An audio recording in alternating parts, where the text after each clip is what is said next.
ជំរាបសួរពុកម៉ែបងប្អូនអ៊ំពូមីងទាំងអស់គ្នាចានេះគឺជាវីដេអូដែលខ្ញុំទៅកាន់ស្ពានអ្នកលឿងចាហើយទៅហ្នឹងក៏អត់សំដៅទៅស្ពានអ្នកលឿងយកហ្មងដែរខ្ញុំទៅកន្លែងវាលស្រែក្បែរស្ពានអ្នកលឿងកន្លែងគេធ្វើដូចជាកញ្ចោះនៅកន្លែងហ្នឹងអញ្ចឹងណាបងប្អូនហើយយើងអាចថតរូបស្អាតបាននៅកន្លែងហ្នឹងហើយខ្ញុំទៅនេះទៅតំងថតរូបលេងឬក៏ទៅស្គាល់ស្ពានអ្នកលឿងដែរទេដោយសារតែអត់ដែរស្គាល់ទេឮតែគេល្បីឬក៏ឃើញតែតាមរូបភាពអីចឹងណាបងប្អូនហើយពេលទៅដល់ហ្នឹងស្អាតពិតមែនបងហើយបងប្អូនហ្នឹងស្អាតហ្មងតែដោយសារតែខ្ញុំអត់បានចោះថតភ្លាមទេដោយសារមេឃវារៀងសៀលដែរហើយចឹងសវ៉ាន់មកកន្លែងវាស្រែក្បែរស្ពានអ្នកលឿងហ្នឹងហ្មងទៅហើយឥឡូវហ្នឹងមកដល់ទីតាំងហ្នឹងហើយបងប្អូនជិះកាច់កេឡើងមកជុំណៃហ្នឹងណាបងប្អូនហើយបានក្រៀមធីមួយកែវដែរអូយទៅដើរបងប្អូនហើយកន្លែងគេហ្នឹងកន្លែងថតរូបស្អាតណាបងប្អូនថតរូបស្អាតទៅបងប្អូនប៉ុន្តែដោយសារតែខ្ញុំទៅហ្នឹងចំពេលដែលគេចូលស្រូវហ្នឹងចាញ់បងប្អូនពេលចឹងទៅយើងថតទៅវាអត់សូវឃើញស្អាតខៀវស្ងាត់ទៅវាទៅជាឃើញច្រាំងគល់កច្រាំងហ្នឹងវិញបងប្អូនហើយកន្លែងប្លង់ថតរូបស្អាតជាច្រើននៅកន្លែងហ្នឹងយើងអាចធ្វើការថតបានច្រើនប្លង់ដែរចឹងណាបងប្អូនតែដោយសារតែមានបងប្អូនយើងគាត់ទៅដែរចឹងទៅយើងចូលមកកន្លែងចេញមកកន្លែងផ្លាស់ប្ដូរគ្នាថតអីចឹងទៅហើយនេះឃើញទេបងប្អូនសត្វគោកំពុងតែឆៃស្មៅជាអាហារស្រូវទេបងប្អូនជាស្រេចហើយឥឡូវនេះខ្ញុំបានមកអង្គុយលេងឬក៏ថតកន្លែង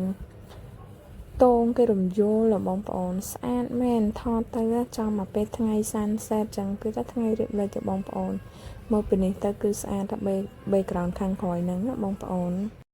កុំឲ្យខាតចឹងយើងនាំគ្នាថតដាក់មកវីដេអូពីវីដេអូអីចឹងទៅស្អាតណាស់បងប្អូនបើសិនជាទៅចំពេលស្រូវហ្នឹងគេអត់តន់ឆោតដូចអាខាងកន្លែងខ្ញុំឈើនេះឬក៏កន្លែងខ្ញុំអង្គុយនេះគឺវាស្អាតថតទៅឃើញកាន់តែស្អាតទៀតចឹងណាបងប្អូនហើយទៅកន្លែងហ្នឹង fresh សប្បាយបងប្អូនយើងអត់ដែរនេះហ៎អត់ដែរបានទៅទីតាំងឆ្ងាយពីខេត្តយើងពេលយើងទៅលេងខេត្តគេឬក៏អីចឹងទៅវារៀងប្លែកម្យ៉ាងដែរចឹងណាបងប្អូនហើយឥឡូវនេះរៀបចំទៅវិញឲ្យបងប្អូនដោយសារតែថ្ងៃលិចហើយចឹងយើងទៅដល់ពេញហ្នឹងវារៀងយប់ហើយចឹងយើងហូតទៅចឹងណាបងប្អូនប៉ុន្តែនៅតែយប់តតែបានហ្នឹង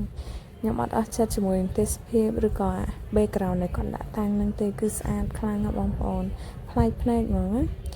ហើយកុំឲ្យខាតចឹងយើងដាក់ទៀតហើយមកវីដេអូពីវីដេអូទៀតទេបងប្អូនអើយសប្បាយបងប្អូនបើសិនជាយើងទៅរៀងពេលព្រឹកឬក៏ពេលថ្ងៃអីទៅយើងអាចបានញ៉ាំអីអង្គុយញ៉ាំអីនឹងបន្ថែមនៅកន្លែងហ្នឹងមានកញ្ចោះគេដែរតាបងប្អូន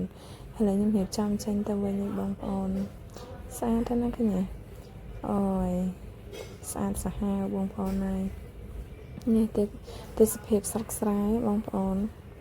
ហើយណាឃើញស្មៅឃើញផ្កាស្មៅអីនេះកុំឲ្យខាតចឹងដាក់ទៀតហើយបងប្អូនតែស្អាតមែនដល់ពេលយើងថតដល់ពេលថ្ងៃរៀបលិចឃើញស្បែកយើងឡើងភ្លឺហ្មងបងប្អូនឥឡូវខ្ញុំមកដល់ស្ពានវិញបងប្អូនខ្ញុំឈប់ថតបានដូចជាមកប៉ោះពីរប៉ោះដែរចឹងណា